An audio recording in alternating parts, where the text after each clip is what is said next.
Salama, salama à toute l'élite, salama dans ce réveil, salama à tous les bénétéviateurs, cette assemblée de fils de loi qui est rassemblée par son nom. Salama à tous les dispersés partout, où ils se trouvent aux quatre coins de la terre, au-delà des fleuves de l'Éthiopie, que le nom, le grand nom du Saint, béni soit-il, vous accorde sa bénédiction. C'est toujours votre serviteur, le Nabi Caleb Trabi, avec mon frère qui va se présenter. Salama, salama à tous, que le Très-Haut vous bénisse richement. Je suis le Nabi Lucette Jean-Jacques Élisée, que le Très-Haut vous bénisse. Amen. Amen. Nous voici encore pour un nouveau numéro sur l'enseignement, le Nouveau Testament à la lumière des prophètes. Amen. Parce que nous qui avons reçu l'onction prophétique, nous qui sommes appelés prophètes, c'est notre devoir de vous montrer la doctrine, de répandre la doctrine comme une prophétie. Amen. Et je vous invite à vraiment vous concentrer donc, sur cette capsule parce qu'elle est très importante. Aujourd'hui, nous allons voir par exemple certains enseignements des récits du dit apôtre Paul. Voilà, et nous allons voir aujourd'hui parce que quand nous parlons, certaines personnes disent que c'est parce que nous ne comprenons pas. Amen, amen. Alors, j'aimerais que vous puissiez mettre votre attention sans être affolé, sans y mettre de la passion, mais de regarder avec les Écritures que nous vous donnons. Amen. Si ce que nous disons est vrai ou pas. Amen. Donc, que le Saint, béni soit-il, soit glorifié. Amen. Et nous commençons déjà, nous pouvons voir dans 1 Corinthiens, nous prenons la section de Paul, dans 1 Corinthiens chapitre 7, le verset 17. Voilà. À partir du verset 17, il est dit « Seulement que chacun marche selon la part que la donne lui a faite. » Donc ici, Paul dit que chacun marche, donc parmi ceux qui écoutent son enseignement, il dit que chacun marche selon la part que la donne le Seigneur lui a faite, selon l'appel qu'il a reçu des lois. C'est ainsi que je l'ordonne dans toutes les églises. Donc, il donne des recommandations dans toutes les églises qui écoutent son enseignement. Et il dit, quelqu'un a-t-il été appelé étant circoncis? Écoutez maintenant très bien. Quelqu'un a-t-il été appelé étant circoncis? Paul dit qu'il demeure circoncis. Quelqu'un a-t-il été appelé incirconcis? Paul dit qu'il ne se fasse pas circoncis. Et Paul ajoute, la circoncision n'est rien. Voilà. Et l'incirconcision n'est rien. Nous ne sommes pas d'accord avec ces paroles, mais nous lisons quand même pour que vous puissiez voir un peu ce que Paul enseigne. Il dit, mais l'observation des commandements des lois est tout. Nous allons voir de quel commandement aussi il parle, parce qu'ici on parle de la circoncision. Que chacun demeure dans l'état où il était lorsqu'il a été appelé. Et il ajoute encore, pour ne pas qu'on dise que non, ce n'est pas lui qui a dit. Dans Galates chapitre 5, le verset 6, il est dit, car en Jésus-Christ, d'accord, ni la circoncision, ni l'incirconcision n'a de valeur. Ce qui n'est pas le cas pour El Shaddai. Mais la foi qui est agissante par la charité. Est-ce que vous comprenez cela? Donc, par l'amour. Donc, il dit c'est la foi qui est agissante par l'amour. Or, nous savons ce que c'est que l'amour, nous allons en venir. Mais avant de continuer, j'aimerais prendre à témoin la parole du Saint béni soit-il dans Actes chapitre 24, le verset 14. Parce que Paul a pris à témoin la loi et les prophètes. Et nous disons ici que notre fondement de la foi. C'est la loi et les prophètes. Tout ce qui vient en dehors de la loi et les prophètes n'est que fausseté. Amen. Est-ce que vous comprenez cela? Juste. Paul lui-même vous le déclare dans Actes chapitre 24, le verset 14. Il dit, je t'avoue bien que je sais, donc Paul dit, je t'avoue bien que je sais le Dieu de mes pères selon la voie qu'ils appellent une secte, donc que les autres appellent une secte. Il dit, croyant tout ce qui est écrit dans la loi et dans les prophètes. Donc ici, Paul dit que tout ce qu'il dit, c'est sur la base de la foi, de la loi et des prophètes. Ce qui veut dire que nous qui prophétisons, nous pouvons juger Paul sur la base. Et vous-même qui écoutez, vous pouvez juger Paul sur la base de ce qui est écrit dans la loi et dans le témoignage, c'est-à-dire dans les prophètes. Nous pouvons prendre aussi Acte 26. Je vais laisser mon frère pour la lecture de Acte 26, le verset 22. Amen. Acte 26, le verset 22. Acte 26, le verset 22. Qu'est-ce que Paul dit? Mais grâce au secours de Dieu, Oui. j'ai subsisté jusqu'à ce jour, rendant témoignage Paul dit rendant témoignage. devant les petits et les grands, Oui. sans m'écarter Il dit sans m'écarter en rien en rien de ce que les prophètes de ce que les prophètes et Moïse et Moïse. ont déclaré devoir arriver. Tu peux t'arrêter là.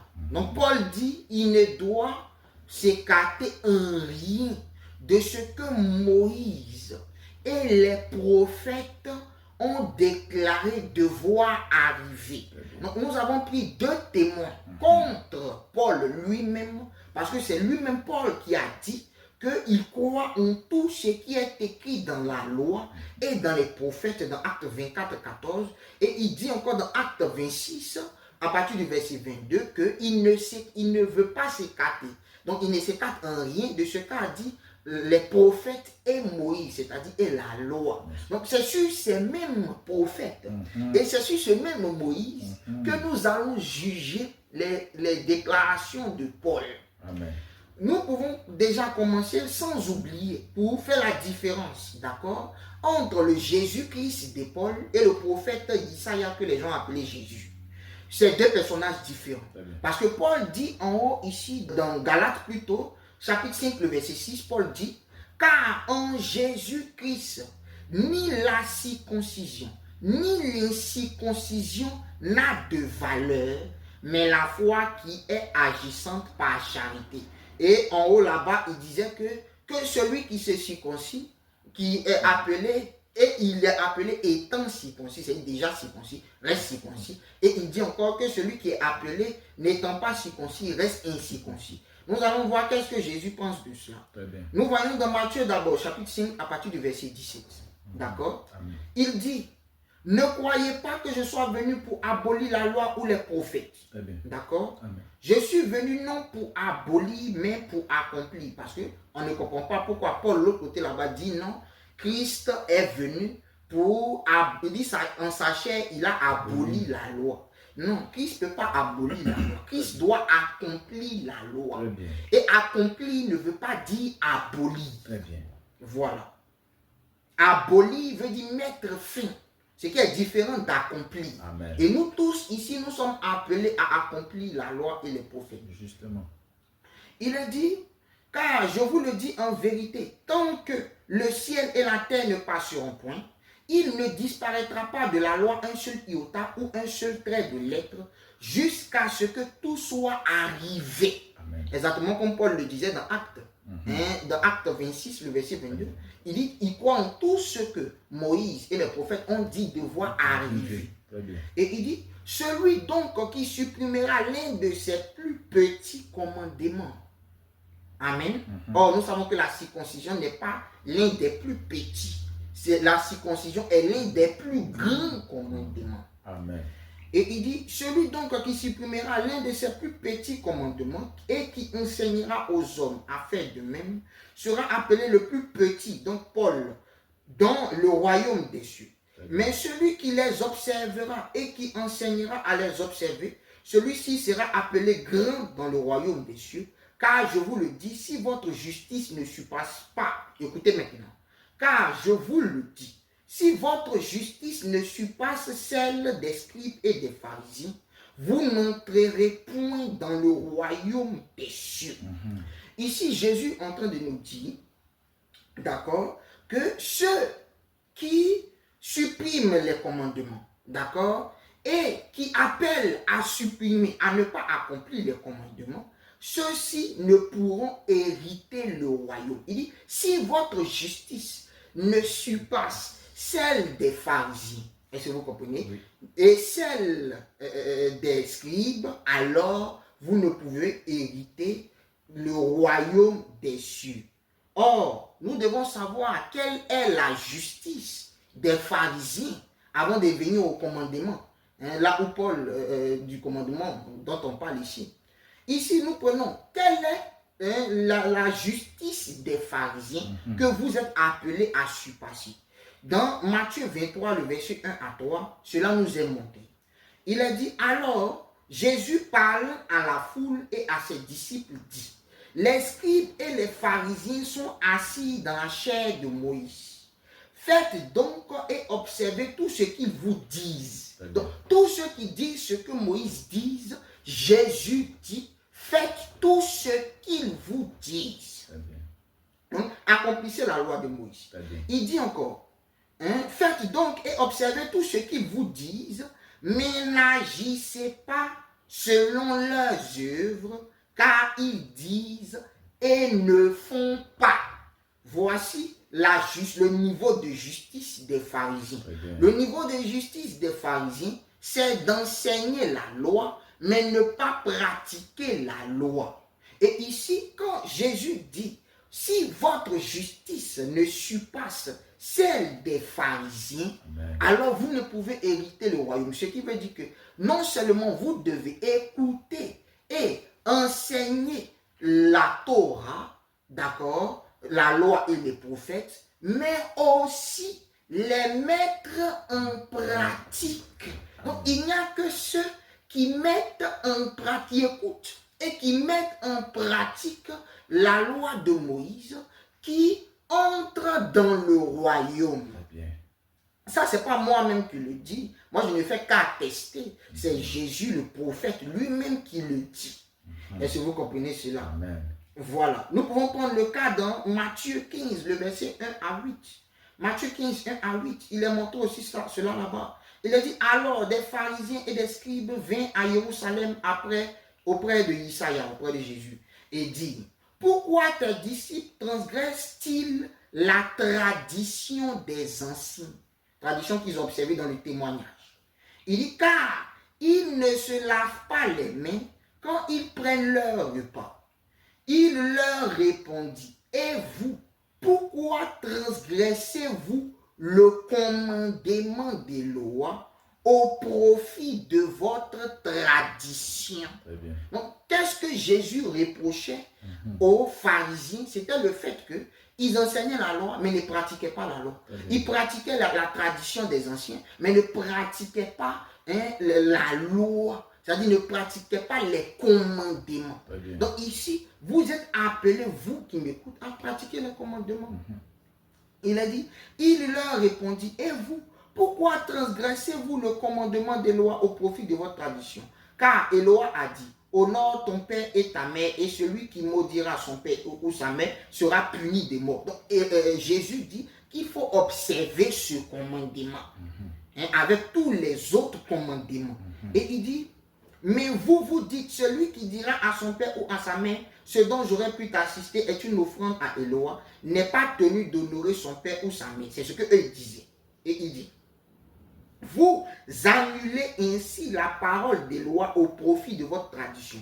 Et il ajoute, hypocrite, Ésaïe, le prophète, a prophétisé sur vous quand il a dit, Ce peuple m'honore des lèvres, mais son cœur est éloigné de moi. Parce que d'autres disent, voici, quand on parle de la circoncision, on parle, voilà, c'est la circoncision du cœur seulement. Mais celui qui a la circoncision du cœur pratique le commandement. Merci.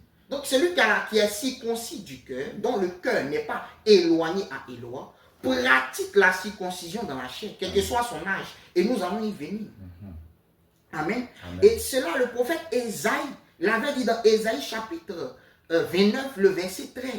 Il dit, c'est pourquoi Yahweh a dit, parce que je me suis glorifié par la bouche de ce peuple, et qu'ils m'honorent des lèvres, mais que leur cœur est loin de me craindre, et que la crainte qu'ils ont de moi est comme un commandement d'homme qui les enseigne.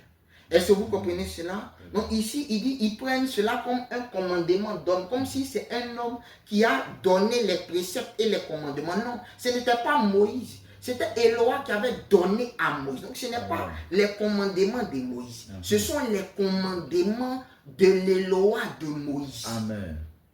Amen, qui est le véritable Éloi.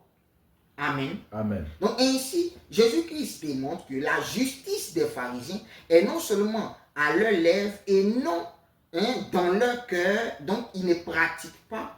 Car il dit, car je vous le dis, si votre justice ne suit pas celle des scribes et des pharisiens, vous n'entrerez pas dans le royaume. Donc nous sommes appelés à pratiquer, à pas seulement avoir foi, mais à pratiquer. Il est dit dans Jacques, le livre de Jacques, qui est un livre parfait sans erreur, Jacques chapitre 2, le verset 22 à 24, il dit, tu vois que la foi agissait avec ses œuvres et que par les œuvres, la foi fut rendue parfaite. Donc, les œuvres, c'est quoi? C'est l'accomplissement de la loi. Amen. Ainsi, s'accomplit ce que dit l'Écriture. Abraham crut à Éloi et cela lui fut, donc Abraham eut foi, d'accord? Et cela lui fut imputé à justice et il fut appelé ami d'Éloi. Vous voyez que l'homme est justifié par les œuvres et non par la foi seulement. Très bien. Donc ici, vous voyez que Abraham, la justice d'Abraham n'était pas seulement par la foi, mais aussi par les œuvres, c'est-à-dire les œuvres qu'il accomplissait. Et nous allons voir l'un des plus anciens commandements, parce que lorsque Paul dit qu'il ne faut pas se circoncire pour ceux qui sont appelés et qui ne sont pas circoncis, de ne pas se circoncire, Paul vient vous conduire à transgresser l'un des plus anciens commandements du Saint d'Israël. Nous pouvons le voir dans Genèse chapitre 17, le verset 10. Il dit, au verset 12, il dit, c'est ici mon alliance que vous observerez entre ma parole et vous, et tes fils après toi. Donc, premièrement, entre ma parole et vous. Et par la suite, tes fils après toi. Amen. Il dit, tout mâle parmi vous doit être circoncis. Voici le premier commandement qu'il donne. Il ne dit pas, vous serez circoncis 8 jours après. Non, Abraham n'a pas été circoncis 8 jours après sa naissance. Non. D'accord? Mais Abraham, malgré son âge avancé, a été appelé à la circoncision. Amen. Mais il y a une chose très importante que j'aimerais relever. Déjà, lorsque Abraham fut appelé, d'accord, lorsque El Shaddai a appelé Abraham, Abraham n'était pas circoncis. Mais est-ce qu'il a dit à Abraham, tu dois rester incirconcis? Non, il n'a pas laissé Abraham incirconcis. Il a appelé Abraham à la circoncision. Ce qui veut dire que le Jésus-Christ de Paul n'est pas les lois d'Abraham. Le Jésus-Christ de Paul n'est pas El Shaddai. Très bien. Non, parce que Paul dit en Jésus-Christ, la circoncision ne sert de rien. Mais ici, El Shaddai recommande, il dit, voici mon alliance. Est-ce que vous comprenez ça? Amen. Il dit, tout mâle parmi vous doit être circoncis. C'est un commandement, ce n'est pas à discuter. Et il ajoute, même s'il n'a pas de père pour le circoncis. Il ajoute encore, et tu circonciras la chair de ton prépuce en signe de l'alliance entre ma parole et toi. Donc c'est une alliance entre la parole du Saint béni soit-il et nous. Très bien. Voilà. Il dit, et parmi vous, tout mâle sera circoncis à l'âge de 8 ans. Donc c'est-à-dire, s'il y a des gens qui naissent au milieu de vous, que vous avez la capacité, circoncisez-les à l'âge de 8 ans. Mais Abraham n'avait pas l'âge de 8 ans qu'il était circoncis. Tous les gens de sa maison n'avaient pas l'âge de 8 ans qu'ils ont été circoncis. Cela veut dire que le commandement ne s'arrête pas seulement à ce détail-là. Très bien. Le commandement dit, tout mâle parmi vous sera circoncis d'abord. Et par la suite, les détails pour ceux qui ont la possibilité. Il dit, selon vos générations, depuis celui qui sera élevé dans votre maison, ou à qui a pris d'argent, jusqu'à tous les fils des peuples qui ne sera pas des vôtres. Écoutez-moi très bien, vous qui suivez cette capsule, que tu sois israélite ou non, si tu dis que tu veux servir le Dieu, les lois d'Abraham, tu es appelé à la circoncision, non seulement de ton cœur, mais aussi de ta chair. Amen.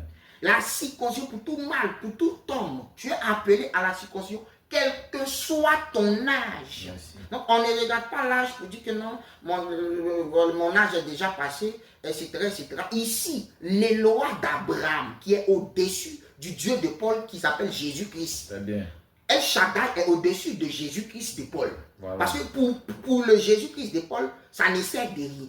Mais pour El Shaddai, il dit, c'est mon alliance entre ma parole et vous. Amen. Et vous l'accomplirez. Donc, voulez-vous servir les lois d'Abraham ou voulez-vous servir la fausseté? Très bien. Ou voulez-vous servir les démons? Alors.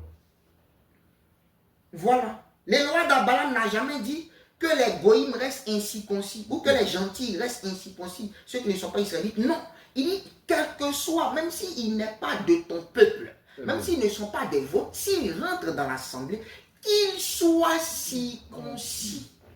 Donc vous comprenez que on ne parle pas ici du même Dieu. Donc les lois d'Abraham n'est pas les lois de Paul ici. Pendant que parce que je vous ai donné deux écritures de Paul où Paul dit que celui qui est incirconcis reste incirconcis et que celui qui est circoncis reste circoncis. Non, il n'est pas question de cela. Que celui qui est incirconcis comme Abraham l'était, ça ne veut pas dire qu'on ne peut pas appeler quelqu'un qui est incirconcis. Abraham était incirconcis et il a été appelé. Mais Abraham n'est pas resté incirconcis. Abraham a été circoncis. Donc, vous tous qui vous dites fils d'Abraham, allez, accomplissez la circoncision. Sinon, vous allez en enfer. Amen. Parce que vous ne serez pas dans le véritable culte. Parce que la circoncision est l'un des plus grands commandements que le Saint béni soit-il a donné. Et ainsi, nous jetons à la poubelle le texte de Paul dans 1 Corinthiens 7, à partir du verset 17, on jette à la poubelle. Et Galates 5, 6, on jette aussi à la poubelle. Parce que Paul lui-même a dit qu'il ne doit pas s'écarter ni de la loi, ni des prophètes. Je vais laisser pour continuer à mon frère le Nabi qui va aussi vous apporter l'enseignement. Que le Très-Haut nous bénisse richement. Amen. Alors nous allons aussi voir une autre écriture, comme le Nabi a dit que nous allons aussi jeter à la poubelle. Il s'agit de Hébreux 10, le verset 5 au verset 10. Déjà cette écriture fait partie des passages les plus explicites concernant le fait que Jésus soit présenté comme un sacrifice pour le péché. Donc ce texte lit directement cette offrande que, soi-disant, Paul parle à la volonté du Seigneur. Donc, le Seigneur aurait voulu que Jésus serve d'offrande pour le péché de l'humanité. Nous allons ensemble lire ces paroles et nous allons déjà détecter qu'est-ce que le Seigneur réellement voulait. Et nous allons détecter et comprendre quel est le message que Paul voulait dire à travers ce livre de Hébreux, notamment chapitre 10. Déjà, quand nous commençons depuis le verset 5, il est dit, c'est pourquoi Christ, entrant dans le monde, dit, donc il dit que Christ, en entrant dans le monde, il dit, tu n'as voulu ni sacrifice ni offrande, mais tu m'as formé un corps. tu n'as agréé ni holocauste, ni sacrifice pour le péché, alors j'ai dit, voici je viens. Dans le rouleau, je lirai d'abord tout le verset. Je viens, dans le rouleau du livre, il est question de moi pour faire, ô Éloi, ta volonté. Après avoir dit d'abord, tu n'as voulu et tu n'as agréé ni sacrifice, ni offrande, ni holocauste, ni sacrifice pour le péché, ce qu'on offre selon la loi, il dit ensuite, donc ça c'est Paul qui dit que Isaïe a dit ça. Il dit ensuite, voici je viens pour faire ta volonté. Il abolit ainsi la première chose. Donc de quelle première chose il parle? Il parle de la loi. Pour établir la seconde chose. Donc pour lui, la seconde chose, c'est donc le sacrifice de chair qui représentait Isaïe. C'est en vertu de cette volonté que nous sommes sanctifiés. Il parle toujours ici, selon lui, de la volonté de loi. Par l'offrande du corps de Jésus-Christ une fois pour toutes. Donc dans ce passage, l'auteur de l'Épître aux Hébreux présente la volonté du Seigneur comme centrale déjà pour commencer. Donc pour lui, la volonté du Tout-Puissant était que Jésus offre son propre corps en sacrifice, en remplacement des sacrifices et des holocaustes prescrits par la loi. D'accord? Mais ce que beaucoup ignorent par rapport à cette écriture, c'est que ce passage cité dans Hébreux 10, 5, 7 ne vient même pas de l'épître elle-même. Donc c'est-à-dire que Paul l'a dit quelque part. Mais elle ne vient même pas, parce que normalement, ces écritures-là, vous pouvez retrouver ça dans le psaume 40. Mais quand vous lisez ce que nous allons faire, quand on va lire le psaume 40, vous allez voir que vous preniez la version massorétique, que vous preniez la version septante, que vous preniez même les versions araméennes. On ne retrouve pas ce que Paul ici dit. Est-ce que vous comprenez? Nous allons aller en long large. Et vous allez voir qu'une chose notable, l'auteur donc ne s'appuie pas non plus sur un texte hébreu, parce que nous allons retrouver où il tire cette formulation-là de texte. Quand nous allons par exemple dans la comparaison de Hébreux 10, 5 à 10, dans la version 70 du psaume 39, parce que les gens disent que voilà, il a pris ça du psaume 40 selon la massorétique ou 39 selon la version 70. Nous allons lire pour voir s'il a réellement pris ça dans ces différentes versions. Dans le psaume 39, 7 à 9, la version 70, et ça c'est valable pour toutes les versions grecques, il est dit, tu n'as voulu ni offrande ni victime, mais tu m'as formé des oreilles. Très bien. Paul lui dit, tu m'as formé un corps. Nous allons voir pourquoi c'est très important. Et oreille n'est pas corps. Il dit, tu m'as formé des oreilles, tu n'as demandé ni holocauste, ni ni oblation pour le péché. Tu n'as pas demandé d'holocauste, ni de sacrifice pour le péché. Alors j'ai dit, voici je viens. Dans le rouleau du livre, il est écrit de moi pour faire ta volonté, ô mon Éloi. Donc ici déjà, il n'y a pas corps, il y a oreille. Quand nous prenons la version hébraïque, les versions massorétiques, donc vous avez Darby, vous avez le semeur, vous avez Louis Segand, toutes les versions massorétiques, vous ne retrouvez pas corps là-dedans. Il dit, tu ne prends pas plaisir au sacrifice, ni à l'offrande. Tu m'as creusé des oreilles. Tu ne demandes ni holocauste, ni sacrifice pour le péché. Amen. Alors j'ai dit, voici je viens, dans le rouleau du livre, il est écrit à mon sujet, je vais faire ta volonté, ô mon Éloi, et ta loi, Amen. ou ta Torah, est au fond de mon cœur. Amen. Si la Torah était au fond du cœur de Isaïe, donc la volonté de loi doit être en accord avec la Torah. Amen. Qui n'a jamais, mais alors au grand jamais, envoyé un de ses serviteurs pour aller servir des sacrifices. Continuons. Et quand nous voulons prendre la version araméenne, et ça, vous allez retrouver ça dans toutes les autres versions araméennes. J'ai pris ici une version, par exemple, araméenne, le Targum Tehillim, au chapitre 40, le verset 7 à 9. Là-bas, il est dit, tu n'as pas désiré ni offrande, ni oblation, mais tu m'as ouvert les oreilles. Amen. Pour écouter ta Torah. Amen. Donc là, il précise pourquoi. Donc ça veut dire que quand Paul dit, tu m'as formé un corps, pour venir servir de sacrifice, c'est en désaccord, non pas seulement avec la version araméenne, non pas seulement avec la version grecque, mais même avec les versions que vous utilisez en lisant. Donc ça veut dire que même le texte d'Hébreux 10 n'a rien à faire dans cet ouvrage-là. Parce que ce n'est même pas un texte hébreu. Et c'est ironique que ça soit intitulé Livre aux Hébreux, mais que le texte utilisé ne soit même pas hébraïque. Amen.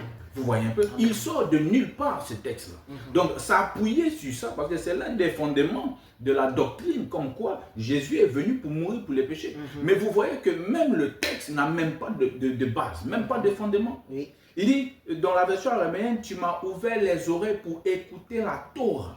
Tu n'as pas demandé d'holocauste ni de sacrifice pour les fautes. Alors j'ai dit, voici, je suis prêt à accepter et à accomplir.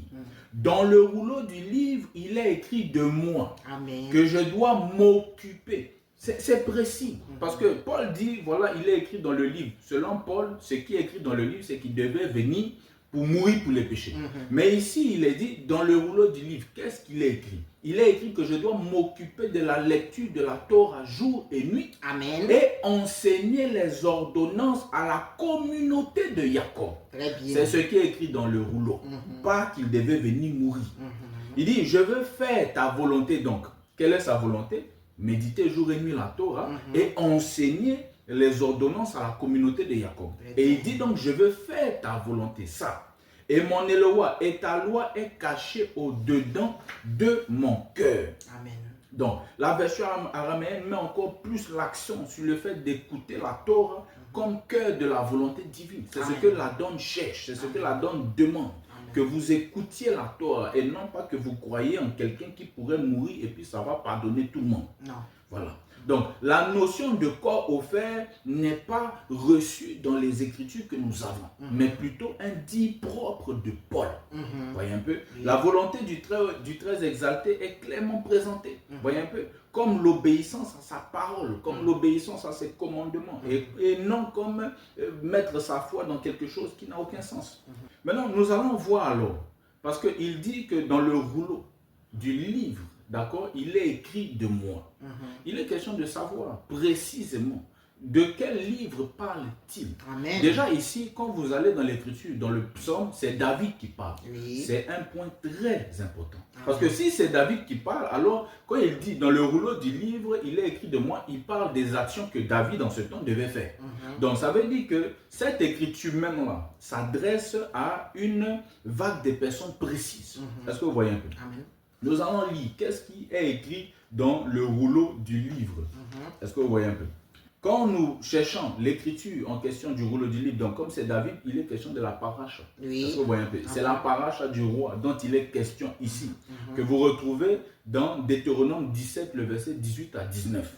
C'est ça le rouleau du livre dont il est question dans Psaume 40 ou dans le Psaume 39. Lisons le rouleau alors. Il dit dans Deutéronome 17, le verset 18 à 19. Et quand il s'assiera sur le trône, c'est un commandement de donné par Eloa, par l'entremise de Massa.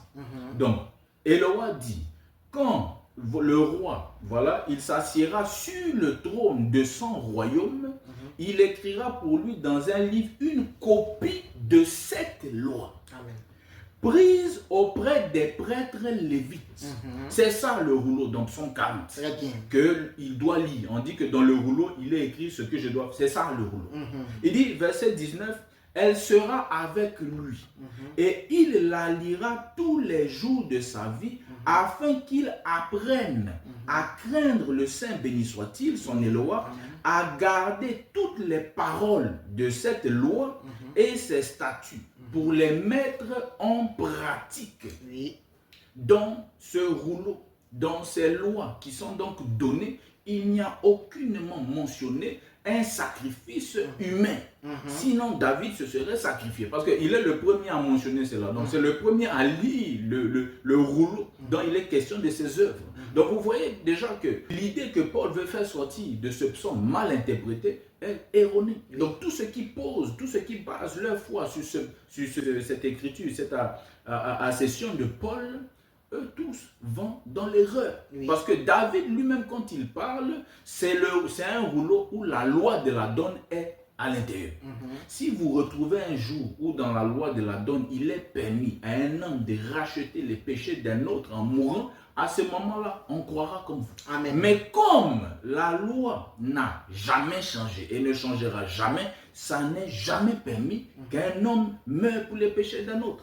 Mais plutôt, que les oreilles ont été creusées pour accomplir la loi, Amen. pour écouter et obéir la loi. Amen. Et même Eloa le dit. Quelle est la volonté de loi? Il le dit dans Osée 6.6. Il dit, car je prends plaisir à la fidélité, non au sacrifice. C'est ironique. L'Écriture dit, tu n'as voulu ni sacrifice, ni holocauste. Mais Jésus, ça reste un sacrifice. Oui. Celui que vous voulez faire comme ça reste un sacrifice. Et qui plus est un sacrifice décent. Mais il dit, tu n'as voulu ni sacrifice, ni holocauste. Donc ça veut dire que tous les autres sacrifices que tu vas envoyer, que ce soit des bêtes ou d'humains, comme vous le faites, et le roi ne le veut pas. Il dit, il n'agrée ni sacrifice, ni holocauste. Ce qu'il veut, d'accord, c'est l'obéissance. Dans Michée 6, le verset 6 à 8, il dit, avec moi, je présenterai, que présenterai-je devant El Shaddai pour m'humilier devant Eloah le Très-Haut? Me présenterai-je avec des holocaustes, avec des veaux d'un an?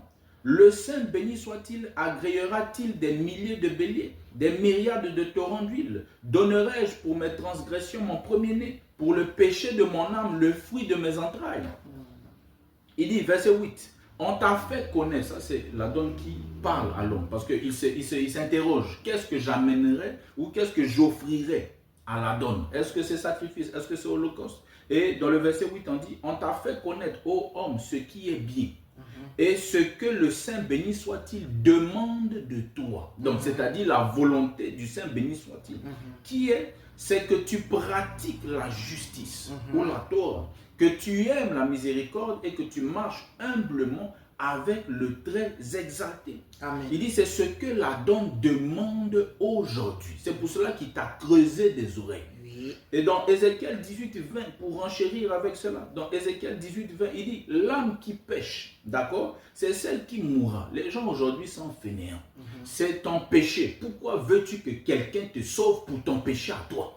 C'est ton péché. L'Écriture dit que même le sacrifice que tu utilises pour amener au prêtre, ce sacrifice te représente. Donc c'est toi littéralement qui vas devant le prêtre pour le pardon de ton péché. Personne d'autre ne le fait. Donc, dans Ézéchiel 18, 20, il dit, l'âme qui pêche, c'est celle qui mourra. Le fils ne portera pas l'iniquité de son père. Et le père ne portera pas l'iniquité de son fils. Ça, vous comprenez ça comment? Il dit, la justice du juste sera sur lui. Donc, si Isaïa est juste, sa justice est sur lui-même. Oui. Elle n'est pas sur quelqu'un d'autre. C'est sur lui sa propre justice. Et il dit, et la méchanceté du méchant sera sur lui-même.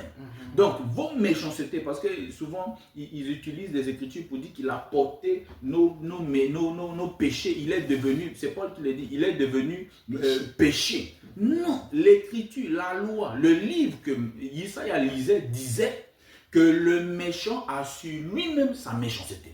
Donc, Isaïa n'a jamais porté le péché de qui que ce soit. Dans le psaume 49, le verset 7, ça c'est la version maçonnique que vous avez vu tous. Il est dit là-bas, dans le psaume 49, verset 7, il est dit, ils ne peuvent se racheter l'un l'autre. C'est Eloa qui parle. Il dit les hommes, ils ne peuvent se racheter l'un l'autre, ni donner à Eloa le prix du rachat. Donc, aucun homme ne peut faire ça. Donner à Eloa le prix d'un rachat, c'est-à-dire mourir comme ce qu'on vous enseigne, que quelqu'un ait le prix du rachat pour les autres. Il dit, personne ne pourra avec ses richesses racheter son frère ni donner à Eloa sa rançon. Ou dans la version d'Abi, on dit, un homme ne pourra en aucune manière racheter son frère ni donner à Eloa sa rançon. Vous voyez un peu? Donc, Paul ici transforme une parole d'obéissance, une parole de justice en meurtre religieux. Est-ce que vous comprenez un peu? Donc, une parole qui normalement était censée convertir les âmes, lui, il la transforme. Un psaume anti-sacrificiel, parce que l'écriture qu'il utilise ne parle pas de ce qu'il va dire en amont plus tard. Donc, ça veut dire que lui, il utilise ça, il pervertit ça. Pourquoi? Pour changer la donne afin que vous alliez dans un sens erroné. Tandis que Eloa lui-même le dit, que ça ne se fait pas. Mais quand vous allez dans les recherches et chercher avec profondeur d'où viennent ces pratiques, Parce que dans la loi, vous ne trouverez aucune pratique où un homme doit mourir pour quelqu'un. Donc, quand vous cherchez, vous voyez que c'est des cultes païens, que ce sont des divinités païennes. Et il y en a bon nombre de cultes païens où c'est ça ce qu'ils utilisaient. Et Paul donc fait rentrer. Donc, ça veut dire que dans votre Hébreu 10, cette écriture de former un corps pour sacrifice, c'est un culte païen qui est dedans. Amen. Donc vous tous qui croyez cela, vous êtes tous des païens. Parce que vous ne croyez même pas en Isaïe, mais vous croyez en la divinité qui a inspiré Paul pour écrire cela dans ce texte-là.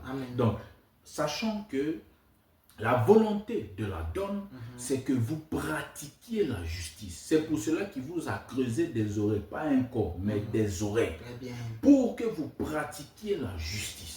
Et s'il y a quoi que ce soit, amen, amen. S'il y a quoi que ce soit que vous trouvez contre cette écriture, il faut l'enlever en même temps. Parce que cette écriture n'a aucune base, n'a même pas sa place dans même les écrits hébraïques. Ça n'a pas sa place, parce qu'il n'y a aucune écriture antérieure qui utilise ces propos de Paul. Et nous voyons clairement que c'est une manipulation. Donc revenez à ce que la donne demande, qui est d'utiliser vos oreilles pour pratiquer la loi. Que l'Éternel vous bénisse richement. Amen. Donc nous avons pu suivre comment notre bien-aimé a déconstruit la session de Paul dans, je pense, Hébreu 10. Amen. Voilà, qui disait que voilà, il n'a ni voulu ni sacrifice ni holocaustes, mais il m'a formé un corps, et il dit que c'est par ce corps-là maintenant que le sacrifice de ce corps que vous êtes sanctifiés. Non, vous n'êtes pas sanctifiés par une malédiction, parce que la loi aussi dit maudit soit celui qui est pendu au bois. Donc, aucune malédiction ne sanctifie. Il n'y a que la vérité de la Torah, la vérité de la parole qui sanctifie. Parce que c'est là le code de la création. Amen. Il dit, tu n'as pas voulu. Donc, la volonté des lois, ce n'est même pas d'apporter les sacrifices et autres, mais c'est de faire sa volonté. Voici ce qu'il vous demande. Il dit, tu m'as formé des oreilles afin que je puisse écouter ta parole, d'accord, la méditer jour et nuit. Ça, c'est un précepte de la loi. Donc, le roi lui-même, en prenant le rouleau du roi, qui est aussi un précepte à accomplir, il dit, je dois méditer nuit et jour. Est-ce que vous comprenez qu'il y a le 10e précepte parmi les 613 préceptes? Et il dit aussi enseigner les ordonnances, donc 11e précepte, à l'assemblée de Jacob. Et c'est ce que nous faisons ce matin au devant de vous. J'espère que vous avez très bien suivi. Et s'il y a des questions, veuillez nous balancer vos questions. Que la donne El Shaddai vous bénisse. Amen. Salam.